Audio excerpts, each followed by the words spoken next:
The Baathist regime ruled Syria with brutality since 1963. Then, in the span of a few weeks at the end of 2024, the dictatorship was overthrown and Bashar al-Assad fled to Russia. The ouster came at the hands of the rebel leader Abu Mohammed al-Jolani and his group known as Hay'at Tahrir al-Sham. If you want to translate it, is some sort of like the highest authority for the liberation of al-Sham. Sham is the name that has been known for history to the area that is today known by the name of the Levant, that includes what is today Syria and Lebanon and Israel and Palestinian territories. Abu Mohammed is a former Israeli intelligence officer. He's now an author and heads an organization called Inside the Middle East. Since many Americans, including myself, don't know much about al-Jolani or HTS, I wanted to get Mohammed's insights on the man and the group now controlling Syria. Al-Jolani has a long history of involvement with Salafi jihadist groups, including ISIS and al-Qaeda. During the outbreak of the Syrian civil war, however, in 2014, ISIS and al-Qaeda broke ties.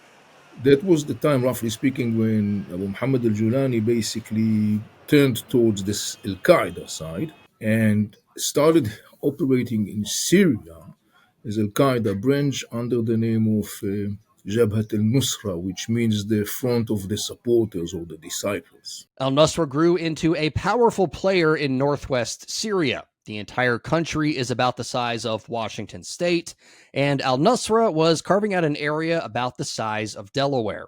Mohammed says the group was made up of a number of different fighters and factions from different countries. That conglomeration also brought in spiritual influences from different countries.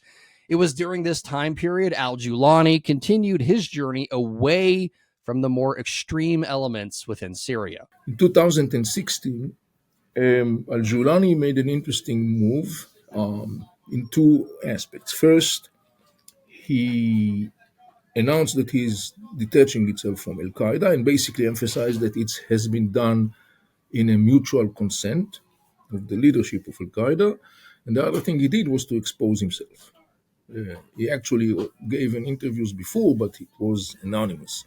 Mohammed said the announcement and split from al-Qaeda was an interesting early indicator that Jolani was starting to focus more on the Syrian domestic identity rather than jihadism. The shift wasn't welcomed by all in al-Nusra and actually led to some pretty violent internal fighting. But in the end, Jolani and his more pragmatic approach won out. Hay'at Tahrir al-Sham, that actually was formed following this inner split within, one of the significant ramifications of that was that he was able to a large extent neutralize the influence of these foreign spiritual religious leaders.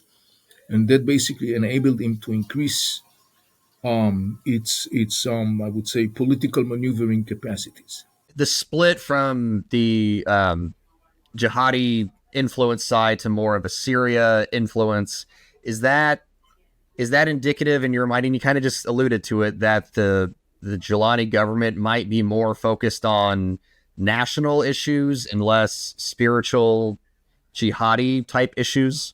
Well, this is one of the major questions that, of course, bothers today intelligence agencies and analysts and so on. It's an open question because, on the one hand, we should remember Jolani is coming ideologically from this camp. I mean, the man has been for the last, we are now looking now almost 2 decades, very much entrenched in a world of, in the end of the day, in the world of Salafi jihadi groups. So it's definitely, I would say, is part of its DNA.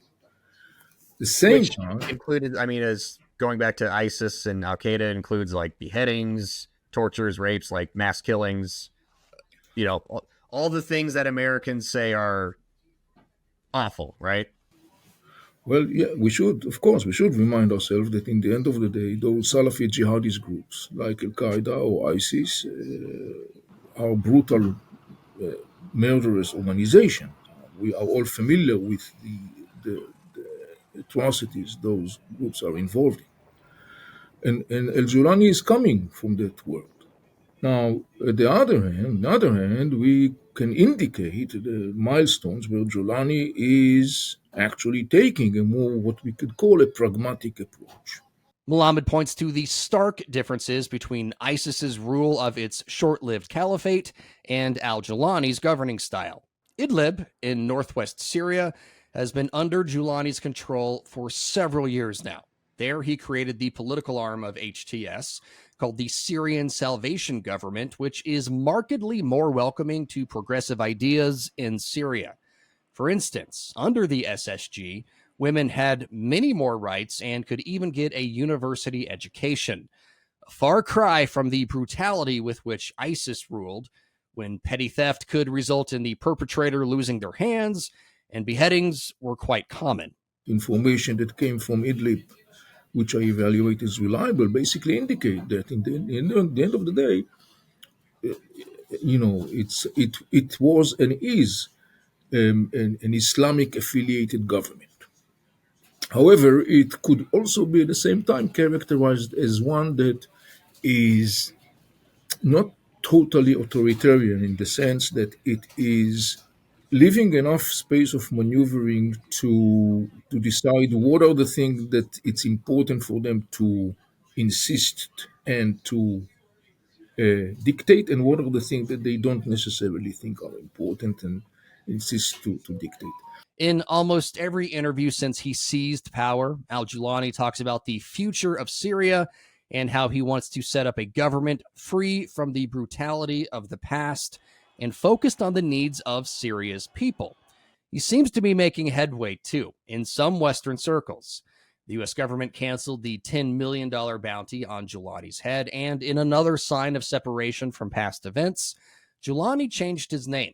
He's dropping his wartime moniker and instead reverting back to his birth name, Ahmed al-Shara.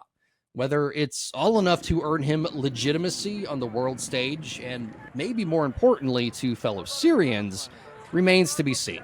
But if we believe what Shara told the BBC, a more diversified, free, and economically robust Syria may not be the stuff of fantasy anymore.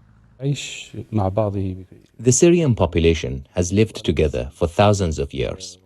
We're going to discuss all of it. We're going to have dialogue and make sure everyone is represented. The old regime always played on sectarian divisions, but we won't. But it will take time. Al-Shara said it could be 4 years before Syria's new constitution is written and a permanent government can be established. For Straight Arrow News, I'm Ryan Robertson. For more of our unbiased, straight fact reporting like this, be sure to download the Straight Arrow News app today or log on to san.com.